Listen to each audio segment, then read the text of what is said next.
Aquí es la continuación de nuestro tema y para entrar un poco más en contexto con lo que es el conductismo y cómo lo podemos aplicar a las bases de la escritura, vamos a hablar un poco de John Watson, ya que es uno de los referentes en el conductismo y les voy a dar unos puntos importantes. Fue un conductista radical, criticó a Sigmund Freud y el psicoanálisis, ya que afirmaba que el estudio de la conciencia y la introspección no tenían cabida en la psicología como ciencia.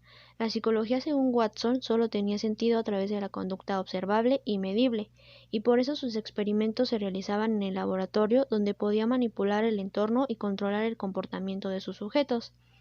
Las aportaciones de Watson al conductismo se deben a sus experimentos de condicionamiento clásico, un tipo de aprendizaje que implica respuestas automáticas o reflejas, y que se caracteriza por la creación de una conexión entre un estímulo nuevo y un reflejo ya existente. Watson reconoció la importancia de las tendencias innatas de la conducta, postura que modificaría. No obstante, en posteriores trabajos dio más importancia al ambiente en la formación de la conducta. Esos son algunos puntos importantes de John Watson, quien es referente en el conductismo. Bien, ahora hablaremos de la aplicación del conductismo a las bases de la escritura. El conductismo nos detalla que el docente será quien imparta los conocimientos al alumno. Además, es el responsable de elaborar un plan de estudios con actividades programadas. Es decir, el docente le pondrá actividades al niño para que éste aprenda a relacionarse con diferentes métodos de enseñanza. De este modo, empezará a desarrollar sus habilidades para escribir. En el condicionamiento se hace uso del estímulo-respuesta. Aquí lo podemos ver ejemplificado en que el docente representará algún material didáctico al alumno con diferentes letras o números para que el niño las aprenda a diferenciar y luego él mismo las escribe en su cuaderno. El estímulo es el material didáctico, que son las fichas con letras, números o libros y juegos, y la respuesta es que el niño reproduzca o escriba lo que ve y acate las instrucciones que el docente le da. La repetición y la frecuencia de la práctica es un factor importante para la retención de aprendizajes técnicos y prácticos. Con esto nos referimos a que cuanto más un niño repita una conducta, más rápido la aprenderá. Es trabajo del docente encargarse que el niño ejecute una actividad correctamente. Asimismo, es el encargado de que estas conductas se repitan para que el niño, por medio de la práctica, aprenda a perfeccionar, en este caso, la escritura. Por ejemplo, si el docente le pide al niño escribir su nombre, la primera vez que lo haga simplemente serán trazos que probablemente el maestro ni siquiera entienda. Pero si se sigue haciendo esta actividad, el niño logrará al final escribir bien su nombre y eso se logrará por medio de la práctica. Bien, ¿cómo nos ayuda el conductismo? Para un niño de preescolar es difícil mantener la concentración y la atención por mucho tiempo en alguna actividad. Normalmente a los niños les gusta estar en movimiento todo el tiempo. Mantenerlos sentados por un largo tiempo en algunos casos resulta muy difícil. Desde mi perspectiva personal, una de las problemáticas que se presenta en las bases de la escritura es que los niños a veces confunden las letras, los números o los nombres de los colores, y por esta razón se complica el aprendizaje. Al docente, un aprendizaje más rápido le facilitaría que el niño ponga atención. Una solución utilizando el paradigma del conductismo podría ser que para que el niño mantenga la atención, el docente le muestra tarjetas con colores llamativos o con imágenes de sus personajes animados favoritos. Estos estímulos le ayudarán y le harían más fácil al niño entender lo que se le está explicando. Al docente en este aspecto le facilitaría un aprendizaje más rápido y más completo por parte del niño. Aquí podemos ver cómo se aplicaría la modificación de una conducta por medio de estímulos. El conductismo menciona que la relación que se hace entre un sujeto y un objeto es por medio de un estímulo-respuesta. En este caso, la experiencia del sujeto proviene del impacto de la actividad del objeto y es aquí cuando se produce una respuesta. Bien. Un ejemplo de esto que les estoy explicando del estímulo-respuesta básicamente es cuando la maestra le indica a los alumnos que quien saque buenas calificaciones no tendrá tarea.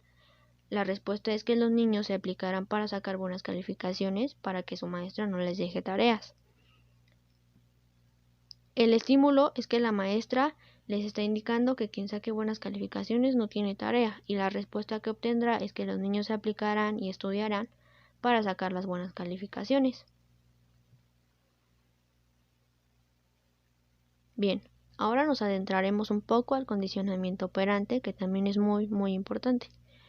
El condicionamiento operante se basa en la aplicación de refuerzos a las conductas que se requiere fomentar en una persona y castigos a aquellas que no se desea que se repitan. Tanto los refuerzos negativos como los castigos positivos implican añadir un estímulo a la conducta. Un refuerzo positivo implica darle un estímulo agradable a la persona, como atención o elogios, cuando se comporte de cierta manera. Por el contrario, un refuerzo negativo implicaría eliminar algo desagradable de su experiencia, como podría ocurrir cuando una persona consigue parar un molesto sonido, como lo es el despertador, y cómo lo para, pues pulsando un botón. Por otro lado, un castigo positivo tiene que ver con el uso de un estímulo aversivo para disminuir la probabilidad de que una conducta se vuelva a repetir. Por ejemplo, un niño que se quema al tocar una estufa recibe un castigo positivo ya que percibió el dolor. Por último, el castigo negativo implica la eliminación de un estímulo agradable para evitar que una conducta vuelva a repetirse en el futuro. Un ejemplo podría ser un padre que le quita a su hijo el celular para que no vuelva a realizar una acción determinada. Muchas veces los niños hacen tareas o ejercicios solo por hacerlos, es decir, no le ponen interés y empeño, ya que resulta aburrido e incluso estresante para ellos. Anteriormente mencionábamos que una de las actividades que es de mucha ayuda en las bases de la escritura es usar libros para colorear. Si el niño no realiza bien las actividades del cuadernillo de trabajo o en el libro de colorear, el docente le pondrá notas negativas en el cuaderno. Por ejemplo, sellos con la leyenda no trabaja, no hizo la actividad, trabajo incompleto, etc. El docente le explicará al niño que ese sello es negativo porque no realizó bien la actividad y no se le dará ninguna insignia o algún reconocimiento de motivación. De esta manera, el niño se dará cuenta que su actitud tiene una consecuencia negativa y tal vez quiera imitar las actitudes de sus compañeros que sí obtuvieron una insignia y un sello con una frase positiva. Como nuestro tema es la escritura, otro ejemplo que nos serviría de mucho para entrar en contexto con el condicionamiento operante es el siguiente. Si un niño escribe correctamente su nombre o una letra que el docente le indique, se le dará un premio, pero si el niño no lo hace correctamente, tendrá que repetirlo 10 veces en su libreta.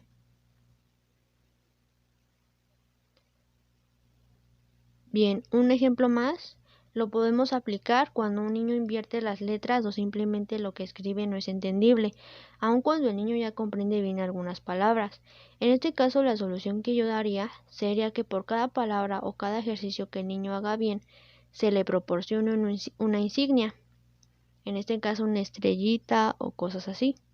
Al finalizar la actividad, si el niño logra acumular una cantidad de, por ejemplo, 10 stickers, se le dejará salir a un pequeño descanso. De lo contrario, si el niño no acumula los stickers pedidos o solicitados por su maestra, no saldrá e incluso se le dejará salir 10 minutos tarde. Bien, sigamos hablando un poco del condicionamiento operante. Según los estudios realizados sobre el condicionamiento operante, los castigos son mucho más eficaces que los refuerzos a la hora de modificar la conducta de una persona. Hoy en día también se sabe que retirarle la atención a un niño es uno de los castigos más eficaces que existen. Debido a ello, para evitar conductas indeseadas, una de las mejores armas para que un profesor o padre es precisamente ignorar los comportamientos negativos de sus pequeños hasta que estos se extingan por sí solos. A pesar de que los castigos hayan demostrado ser más eficaces, los refuerzos también son muy útiles a la hora de modificar conductas. Por eso se utilizan de manera habitual dentro del ámbito de la educación. Utilizar refuerzos en este campo puede suponer desde algo tan simple como elogiar los buenos comportamientos de los niños hasta usar herramientas como calificaciones positivas o entregarle pequeños premios a los que realicen conductas determinadas, tal y como lo mencionamos en los ejemplos pasados. Para entender un poco mejor la parte de los castigos en el condicionamiento operante, podemos tomar de ejemplo los casos que les acabo de mencionar anteriormente. Por ejemplo, en la imagen que les presenté en pantalla dice un día sin tarea y es porque los niños que sacan buenas calificaciones no se les asigna una tarea. De esta manera también la maestra está reforzando y está premiando a los que sí están entendiendo las conductas o a los que están teniendo un comportamiento positivo.